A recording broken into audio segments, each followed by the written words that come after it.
Good morning, students. In previous class we have learned discovery of electrons, protons and neutrons, as well as properties of electrons and properties of protons also we discussed, and also we discussed charge to mass ratio of electron as well as charge on electron also we discussed. Now we will discuss about atomic models. What is the atomic model? So now we will discuss about atomic model. What is the atomic model? The arrangement of charged particles. The arrangement of charged particles is nothing but electrons, protons and neutrons in an atom is called atomic model. Once again repeated. The arrangement of charged particles which are electrons, protons, neutrons in an atom is called atomic model. So now we will discuss about Thomson atomic model. In 1898, Thomson proposed that an atom has a spherical shape. An atom has a spherical shape in which positive charge is uniformly distributed. And electrons are embedded into it.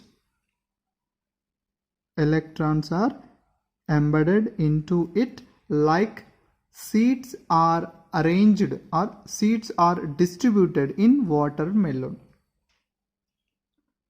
or plums are distributed in a pudding. Okay, and this model is also called watermelon model,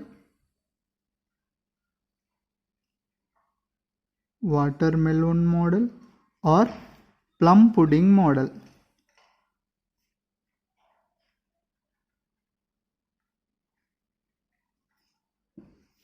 Okay, and the important feature of this atomic model is the mass of an atom. The mass of an atom is assumed to be uniformly distributed over the atom. What is that? The mass of the atom is assumed to be uniformly distributed over the atom. That's why this atom is electrically neutral.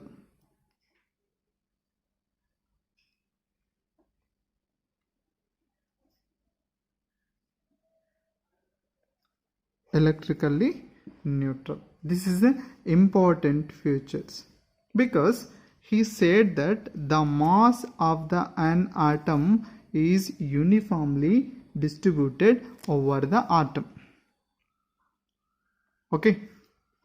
Next, demerits of this model. Which model? Demerit of Thomson atomic model. It could not explain the scattering of alpha particles.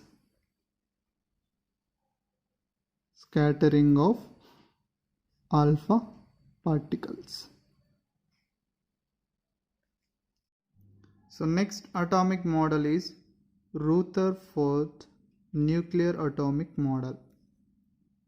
Next atomic model is Rutherford nuclear atomic model.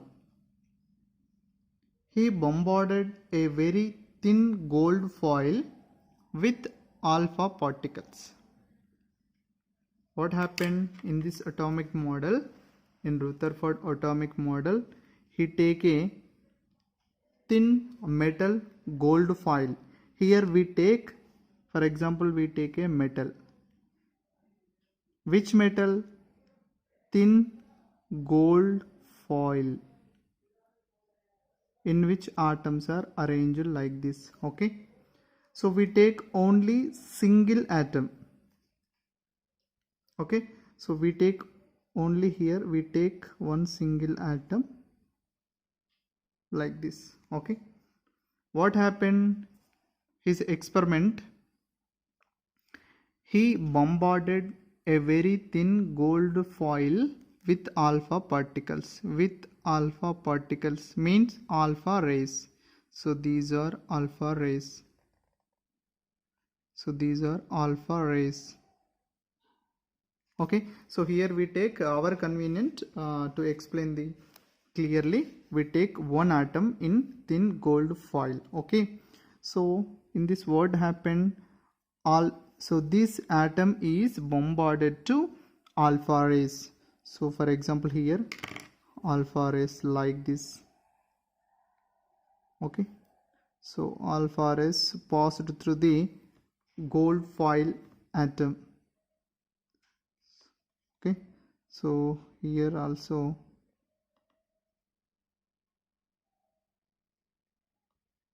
some deviations are there. Some rays are passed through the gold foil. So these are alpha rays. Okay, so what happened here? When alpha rays from the source of a radioactive element was bombarded on a very thin gold foil. Okay, so some observations are there.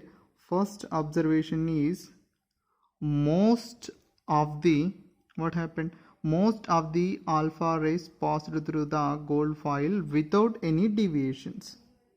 Okay, so like this, without any deviations like this. Here is also number of alpha rays are passed through gold foil without any deviation. So just passed through like this in straight line without any deviation. Okay, for example here, so number of radiations. Next one is, next property, a few alpha rays were deflected by small angle like this. A few rays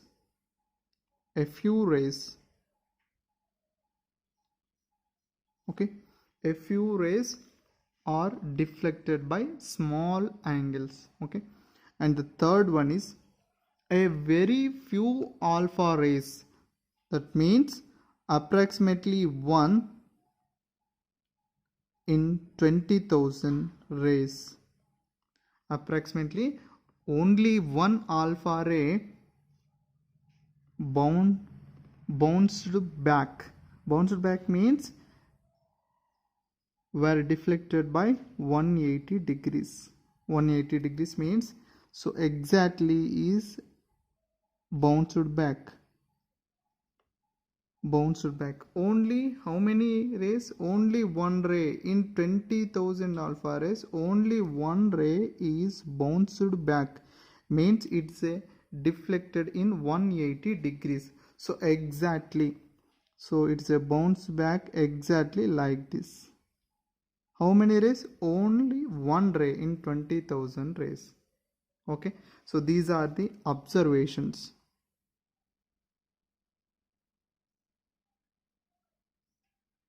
Okay, next, from this observation he conclude that conclusions.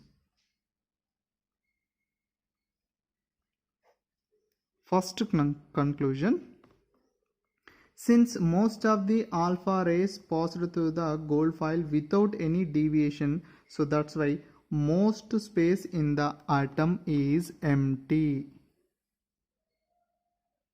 But in J.J. Thomson, positive charge is uniformly distributed over the atom. But according to scattering of alpha particles, most of the space in atom is empty, because number of particles without deviation, they passed through the gold foil easily and without deviation. So that's why most of the atom having empty space.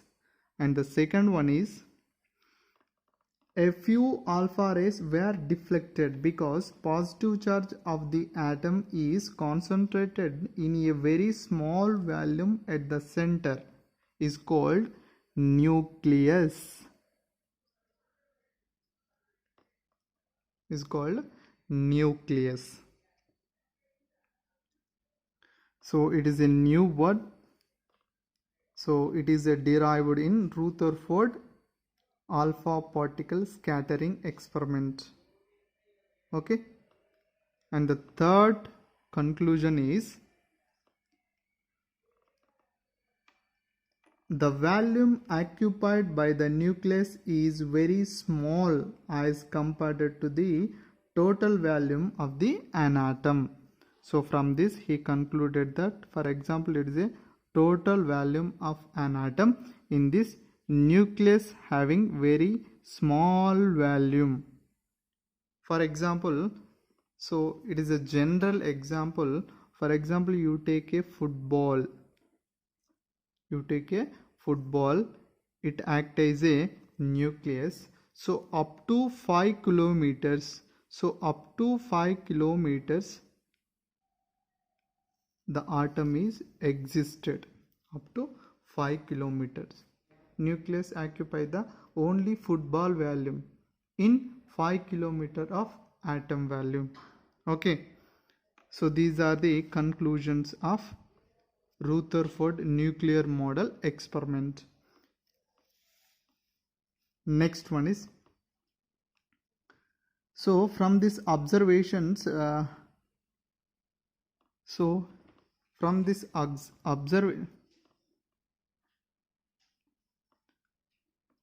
according to this model,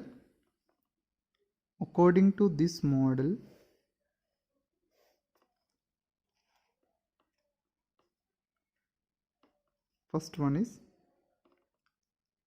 according to this model, all the positive charge and most of the atomic masses were concentrated in an small region called nucleus.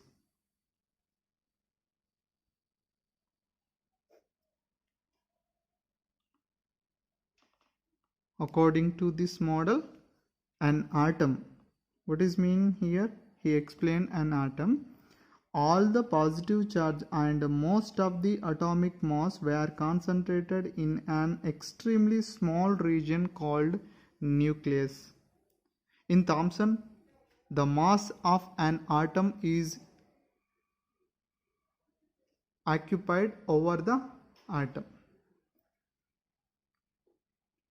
But here, the mass of an atom is nothing but positive charge.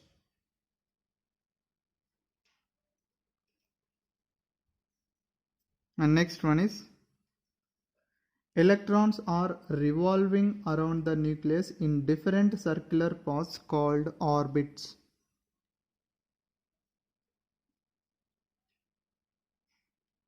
And third one is, electrons and nucleus are held together by electrostatic attraction forces.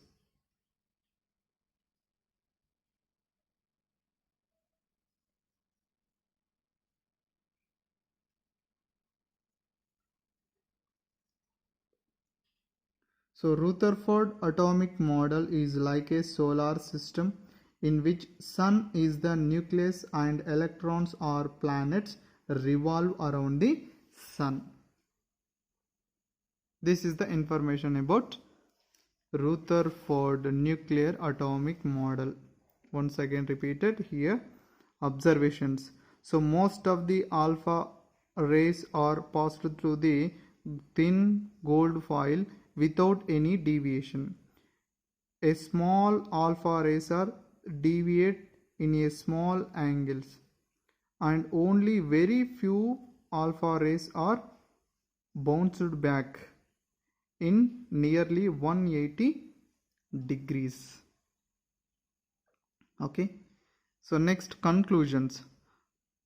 From this observation, he can conclude that most of the space in an atom is empty. And next one is the positive charge of the atom is concentrated in a very small volume at the center is called nucleus, and the volume occupied by the nucleus is very negligible or very small as compared to total volume of an atom. And next one is according to this model, atom is having nucleus.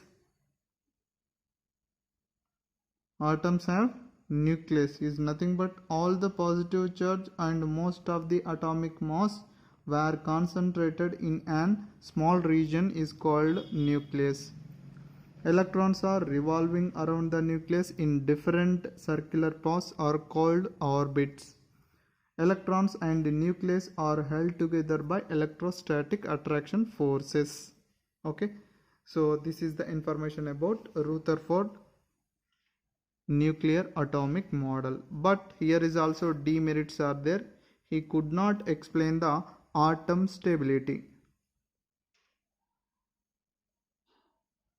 Okay, he could not explain the electronic structure of an atom. That means electrons are arranged in an atom. He could not explain arrangement of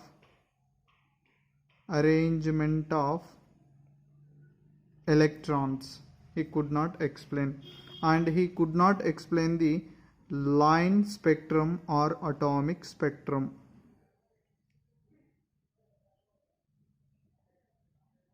Okay, so these are the demerits of Rutherford atomic model. Next topic is small topic but very important, atomic number and mass number of an atom. Okay, so atomic number is represented by Z and mass number is represented by A.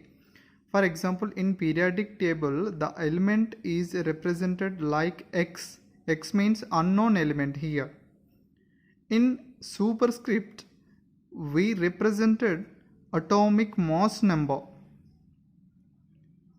The unknown element in this left hand side, in superscript the atomic number is represented in superscript and left hand side of the element. In subscript what happened, atomic number we represent.